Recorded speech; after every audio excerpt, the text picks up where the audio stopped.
कांग्रेस ने भाजपा पर धोखाधड़ी से प्रभावित डीएचएफएल के प्रमोटरों और संबंधित कंपनियों से करोड़ों रुपए का दान स्वीकार करने का आरोप लगाया और कई सवाल भी पूछे। कांग्रेस प्रवक्ता सुप्रिया श्रीनेत ने आरोप लगाया कि डीएचएफएल के खातों की जांच में बड़े पैमाने पर गड़बड़ी सामने आई थी। मार्च 2021 में प्रधानमंत्री आवास योजना मामले में सीबीआई ने डीएचएफएल को आरोपी बनाया, लेकिन ये घोटाला पीएम आवास योजना के ऑडिट में नहीं, यस बैंक मामले की जांच में सामने आया।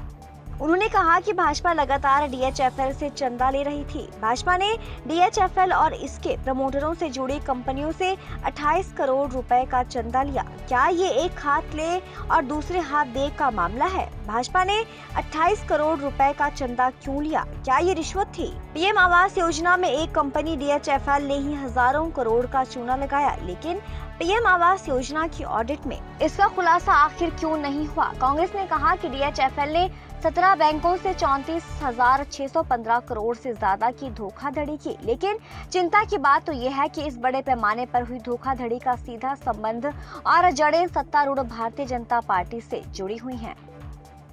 भारत का आज तक का सबसे बड़ा बैंक का धोखाधड़ी का मामला, डीएचएफएल नाम की एक कंपनी ने 17 भारत के बैंकों को लूटा करीब 34,000 करोड़ रुपए से।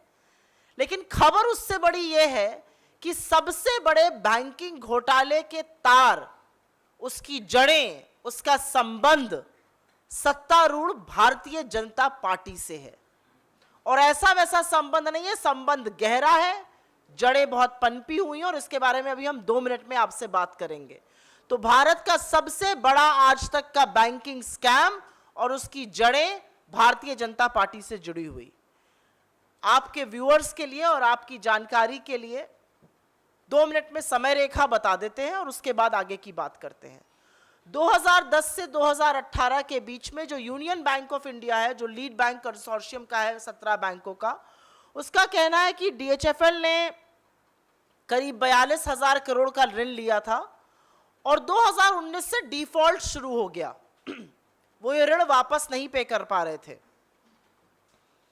उसके बाद जब डिफॉल्ट शुरू हुआ तो एक स्पेशल ऑडिट बिठाया गया और उस स्पेशल रिव्यू ऑडिट में, जिसमें 2015 से 2019 की अवधि का ऑडिट हुआ, उसमें पाया गया कि डीएचएफएल ने बड़े तौर से धोखाधड़ी करी थी। अपनी किताबों में गड़बड़ी करी थी, अपने अकाउंट्स की लेजर में गड़बड़ी करी थी, उन्होंने राउंड ट्रिपिंग ऑफ फंड्स करी थी और पब्लिक का पैसा लेकर कुछ विशेष कपिल और दिनेश वधावन ने निजी संपत्ति बनाई थी। और ये क्रिमिनल कंस्पिरेसी का पूरा मामला है और इसको सीबीआई ने अपना आज तक का सबसे बड़ा फाइनेंशियल फ्रॉड किसी बैंक में अगर हुआ है तो मोदी सरकार की नाक के नीचे हुआ है और उसको उन्होंने रजिस्टर किया। लेकिन इसमें बड़ी खबर यह है कि मार्च 2021 में सीबीआई ने प्रधानमंत्री आवास योजना, जो बड़े जोर शोर से 2015 में लॉन्च करी गई थी, उसमें भी डीएचएफएल और उनके प्रमोटर्स को आरोपी करार देते हुए केस दर्ज किया था। एक फिक्टिशियस बांद्रा ब्रांच के नाम से, सिर्फ ऑन पेपर बांद्रा ब्रांच के नाम से एक बैंक खोला गया, जिसमें करीब 2,60,000 ऋण के खाते खोले गए और उससे इस कंपनी ने पैसा कमाया और पैसा इंटरेस्ट सबवेंशन से भी कमाया गया। लेकिन बड़ी खबर यह है कि यह घोटाला प्राइम मिनिस्टर आवास योजना के ऑडिट में सामने नहीं आया। यह एक्चुअली यस बैंक का जब फोरेंसिक ऑडिट होने लगा तब सामने आया। 2015 से 2018 तक एक कंपनी लूटती रही भारत सरकार को, एक कंपनी लूटती रही जनता के पैसे को। वो पीएम आवास योजना के ऑडिट में सामने नहीं आया, वो यस बैंक में सामने आया। लेकिन अब सबसे बड़ी सनसनीखेज खबर इस पूरे मामले में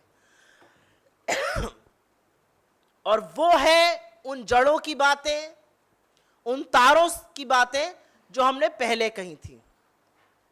एक संदिग्ध कंपनी है, एक कंपनी है जिसके खिलाफ केस चल रहा है, एक कंपनी है जिसने भारत का सबसे बड़ा धोखाधड़ी का बैंक फ्रॉड किया है। लेकिन सत्तारूढ़ भारतीय जनता पार्टी उस कंपनी से लगातार डोनेशन ले रही है, लगातार डोनेशन ले रही है और उसके दस्तावेज हम आपको देंगे, उसके डिटेल्स हम आपको दिए दे रहे हैं। करीब 28 करोड़ रुपए का डोनेशन भारतीय जनता पार्टी ने डीएचएफएल से, उसके प्रमोटर्स से, उसकी संबंधित कंपनियों से लगातार लिया है। आरकेडब्ल्यू डेवलपर्स, जो कि डीएचएफएल के मालिकों के स्वामित्व की ही एक कंपनी है, उससे 10 करोड़ रुपए लिया। फिर वधावन ग्लोबल कैपिटल लिमिटेड से 10 करोड़ रुपए लिया। फिर वधावन परिवार के नियंत्रण वाले दर्शन डेवलपर्स से 7.5 करोड़ रुपए लिया। तो करीब 28 करोड़ रुपए भारतीय जनता पार्टी ने एक ऐसी कंपनी से लिए जिसने भारत के बैंकों के खिलाफ धोखाधड़ी का मामला किया, आम जनता के पैसे को लूटा। तो स्वाभाविक है, यह सवाल जरूर उठता है कि क्या यह जानबूझकर किया गया, क्या यह क्विड प्रो क्यो था। उनको आपने लाइसेंस दिया, आप धोखाधड़ी करते जाइए और हमें पैसा देते जाइए, क्योंकि किसी भी तौर से इतना बड़ा बैंक फ्रॉड देश में होता है 34,000 करोड़ का, और वो कंपनी भाजपा की डोनर कंपनी है, वो भाजपा को लगातार पैसे दे रही है पिछले 7-8 साल से। ये बात थोड़ी हजम होने में मुश्किल है। इसीलिए हमारे कुछ ज्वलंत प्रश्न हैं जिनको हम आपके माध्यम से इस सोती हुई सरकार के सामने, रेगुलेटर्स के सामने जरूर उठाना चाहते हैं। आखिर ऐसी क्या मजबूरी थी? भाजपा ने इन बैंक धोखेबाजों से लगातार 28 करोड़ रुपए जैसी मोटी राशि डोनेशन में क्यों ली? यह पहला सवाल है। क्या यह एक राशि रिश्वत थी इन लोगों को धोखाधड़ी उन्मुक्त करने देने के लिए? यह दूसरा सवाल है। यह स्पष्ट है कि प्राइम मिनिस्टर आवास योजना में मात्र एक कंपनी ने 14,000 करोड़ का चूना लगाया, 1,800 करोड़ की इंटरेस्ट सब्सिडी ली, 2,60,000 फर्जी होम लोन अकाउंट बना दिए। अगर प्राइम मिनिस्टर आवास योजना में एक कंपनी अकेले ऐसा कर रही है, तो क्या प्राइम मिनिस्टर आवास योजना का ऑडिट हुआ कि ऐसी कोई अन्य कंपनियां इस तरह की जालसाजी ना कर रही हो? और अगर ऑडिट हुआ है तो उसके दस्तावेज, उसका रिजल्ट सामने आना चाहिए। और एक बहुत बड़ा इससे जुड़ा हुआ प्रश्न यह है कि डीएचएफएल का प्राइम मिनिस्टर आवास योजना का जो स्कैम है वो यस बैंक के फोरेंसिक ऑडिट के दौरान सामने आया।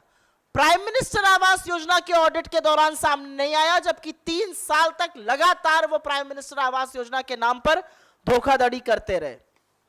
तो सवाल ये जरूर होगा कि प्राइम मिनिस्टर आवास योजना का ऑडिट क्यों नहीं हुआ, उसके द्वारा पता क्यों नहीं चला। जो एफआईआर रजिस्टर करी है सीबीआई ने, उसमें क्लियरली कहा गया है कि डीएचएफएल ने मात्र कागज पर एक बांद्रा ब्रांच के नाम से शाखा खोली। तो सवाल यह भी उठता है कि banking regulator RBI, market regulator SEBI, housing regulator NHB, national housing board, ये सारी एजेंसियां क्या कर रही थी? इनकी भूमिका पर सवाल जरूर उठता है। क्या न्यू इंडिया में एजेंसियां बिल्कुल अनजान बनी रहेंगी, अनभिज्ञ रहेंगी? और 2 अंत में सवाल हैं जो आपके सामने बोलने जरूरी है। बैंक धोखाधड़ी को नियंत्रित करने के लिए सरकार क्या कर रही है? यह सच है कि एनपीए के खिलाफ एक बड़ी मुहिम यूपीए सरकार ने चलाई थी, तत्कालीन आरबीआई गवर्नर रघुराम राजन ने चलाई थी। क्रोनी कैपिटलिस्ट के चलते उनको उनके पद से हटने के लिए मजबूर करना पड़ा। आपने बैंक ऋण को नियंत्रण करने के लिए, दोषियों को सजा देने के लिए क्या मुहिम चलाई है?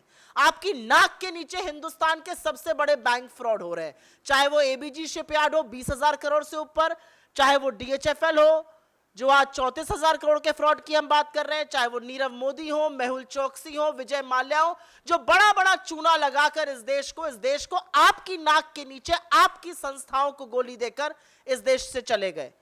उनके बारे में आपका क्या एक्शन है, क्या क्रियान्वयन है? और अंत में, क्योंकि यह पब्लिक डोमेन में, मुझे कहने में कोई संकोच नहीं है कि एसबीआई जो बैंक है, स्टेट बैंक ऑफ इंडिया, उसने तत्कालीन रिलायंस कम्युनिकेशन जो अनिल अंबानी जी के अधीन कंपनी थी, उसके खिलाफ धोखाधड़ी की शिकायत करी है।